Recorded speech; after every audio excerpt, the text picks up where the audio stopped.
Hi, book lovers and summer readers. My name is Matt Damon, and I am a local author right here in Jackson County, a children's author. And the Jackson County Library System asked me to make 2 videos, and maybe you saw the first one already. In the first video, I made a recording of me reading my book, The Fall of General Custard, or The Overthrow of a Leftover by Matt Damon and illustrated by Gideon Kendall. And so if you haven't seen that, that might be a good idea to watch that first, because in this video called Creating a Character with Matt, I'm going to help you create your own food character that might be someone who could live in the refrigerator or the freezer with Romeo and Rosaline and General Custard and all the other characters. So if you're excited about creating a character that could live in the fridge, then stay with me because we're going to have some fun with this. All right, so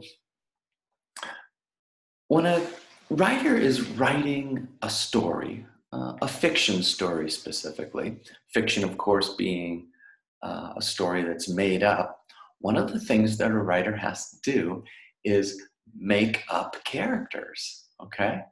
And in order to make up a good character, you've got to think a lot about it and kind of spend some time with that character, get to know that character, develop the character, okay?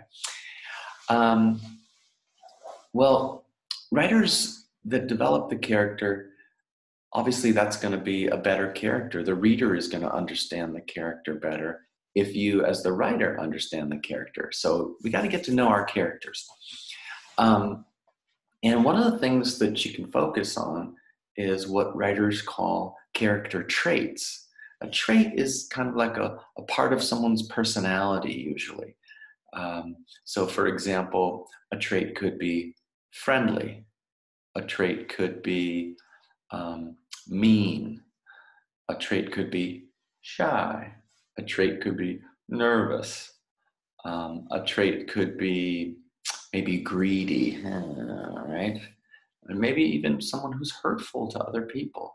So traits can be good and they can be bad, okay? And of course, nobody has all the traits that are bad and none of the traits that are good. It's usually a bit of a mix, but in a story, if a writer can make it clear that a character has a certain personality trait that they might lean to, it kind of helps that writer, you or me as writers, to know what our character might do in a certain situation. A greedy person is going to do something different than a person who's helpful or generous, okay?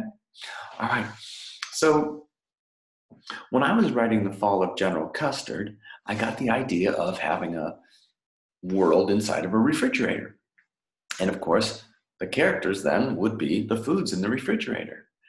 And some of the foods just are mentioned briefly, and I didn't have to develop those characters. You know, I think there's all kinds: blueberry, mustard, apple, sausage, pie. They act in certain ways, usually based on what side of the conflict they're on. But then there were other characters like Romeo and General Custard and Rosaline that I had to develop a little more, or maybe even Queen Honeydew. So for example, Rosaline, I had to think, well, what kind of a character is this going to be? Well, I wanted her to be friendly, I wanted her to be curious, I wanted her to be playful, and also I knew enough about my story that I knew that I needed somebody to be brave, to change the way things were going when the food fight happens. And so that character turned out to be Rosaline. And the reader discovers that she's brave when the things in the story happen. But as a writer, I have to kind of know that ahead of time. Okay, so how do you know your characters ahead of time? Well, you spend a little time before you get deep into your story. And the best way to find out about anything is to ask questions. So you ask questions about your character, and I'll be doing this with you in just a bit, or showing you a way you can do that. But when you're a writer, you ask the questions, but you're also the person who answers the question from your own imagination. So when you ask a question about traits, then you get to make that up. And of course, you want it to make sense with your story and the other characters and things like that. But the character kind of develops over time if you spend time with it. Okay, so the activity I'm going to take you into right now and show you how you can do it. There's basically 3 parts, okay? So the first part would be to think of a character, okay? So you might want to listen to me read the book again and see what characters are there, or maybe you would know right away what kind of food is maybe your favorite food that you would want to be in the fridge. And I think it's nice if it's not a food that's already there, okay? If you can think of a food that's not there. But I've had kids do this activity and pick a food that's already there, but they make like a different bunch of carrots, and that those carrots have their own sort of personality, okay? And why don't we do this? I'm going to show you some characters. Oh, I forgot. I'm telling you about the 3 parts of the activity. So, 1, you'll choose a character. And then secondly, I'm going to show you some questions that you can ask to kind of get you to know your character a little better. And these are fun, and it kind of brings out your creativity. Instead of just sitting there thinking, these questions can kind of get the creative juices flowing. And then thirdly, you can draw the character, okay? And we'll talk about that briefly. All right, so what I'm going to do now is I'm going to do a screen share with you. And I'm going to share with you some characters that some other kids created. And this is on my website, authormattdamon.com. And I was with a group of kids in Ashland, Oregon at the John Muir School, and we did the activity that I'm showing you now.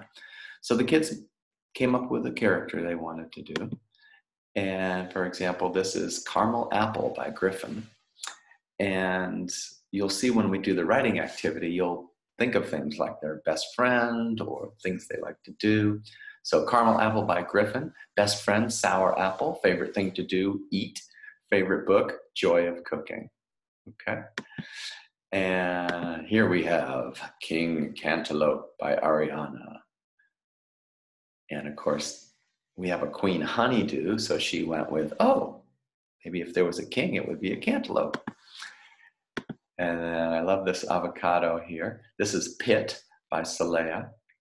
Best friend is Chip, a tortilla chip. Biggest fear, being mashed into guacamole. And favorite vacation place, Mexico, which of course are where a lot of avocados are grown.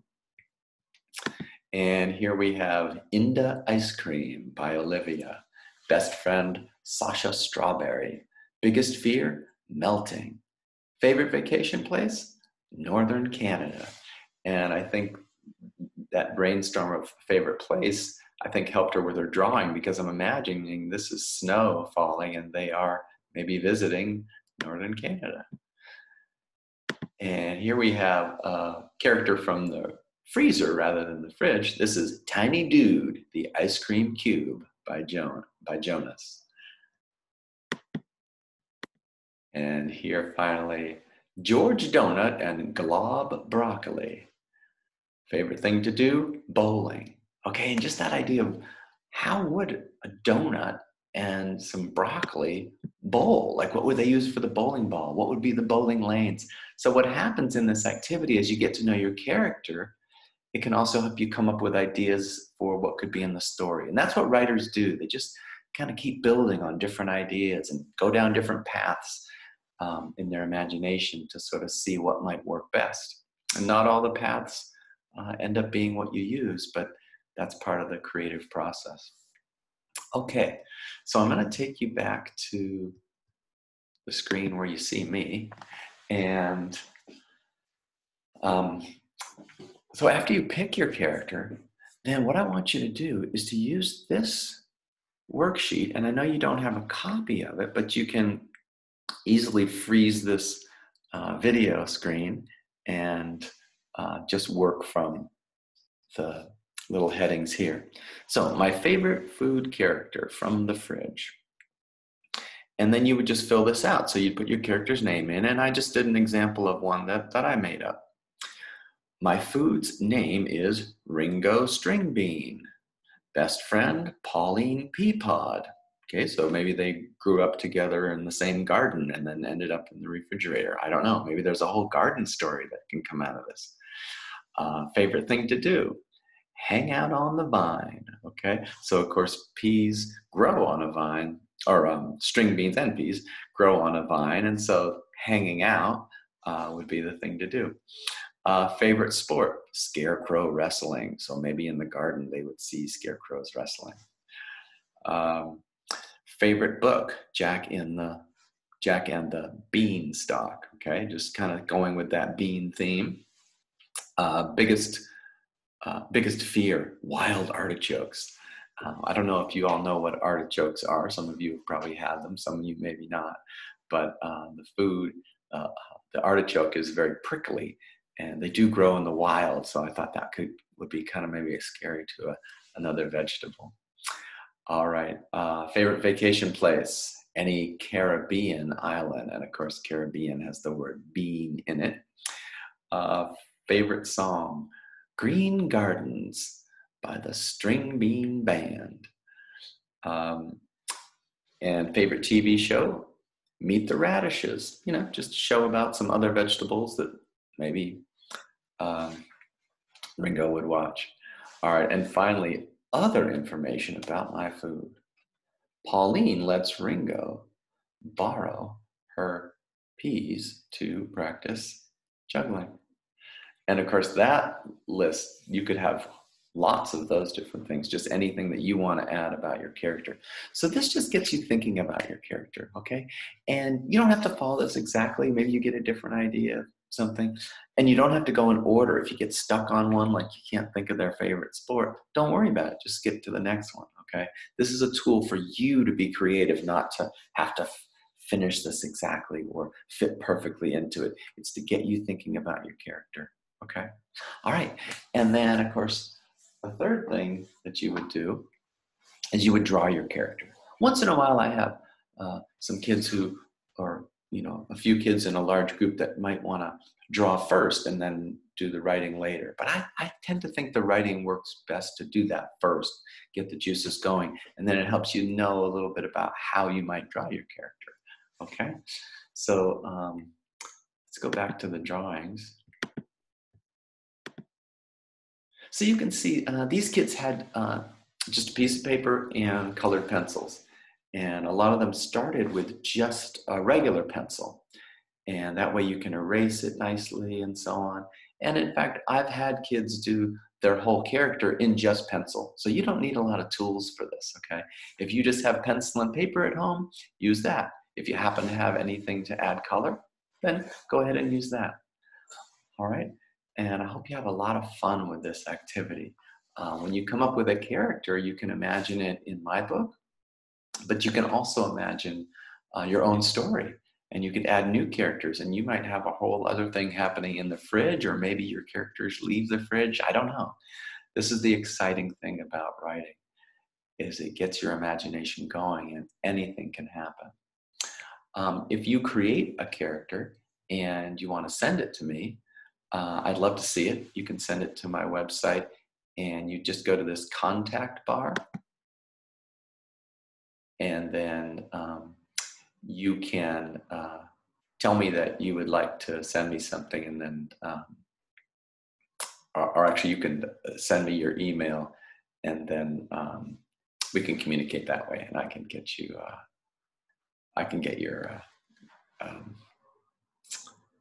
your drawing and your ideas. Okay, great. And then the other thing is go to my home here. My book is available through the Jackson County Library System, but also if your family wanted a copy of the book, you could go to my website. And again, that's authormattdamon.com. And you can click on Buy The Fall of General Custard and long story short, my publisher is not marketing my book at this point. They're doing other things. Long story there. But you can buy the book on Amazon. There's a few used copies left, but the newer copies are hard to find, and they're a little expensive on Amazon. But you can buy it directly from me. Again, you can click on the contact menu that we looked at earlier, and you can request me sending you a book, and we'll figure out a way for you to pay for it, and that's all good. And it's just $12. That's including shipping and handling.